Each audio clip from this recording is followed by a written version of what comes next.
ஆழிமழை கண்ணா ஒன்று நீ கை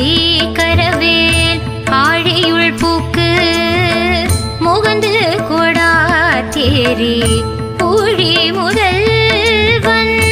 உருவம் போல் மெய் கருத்து பாழியன் தோளுடை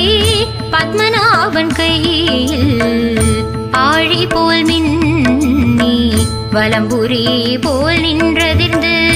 தாழாதே சார்ங்க முதைத்த சரமழை போல் வாழ உலகினில் பெய்திடாய் நாங்களும் மார்கழி நீராட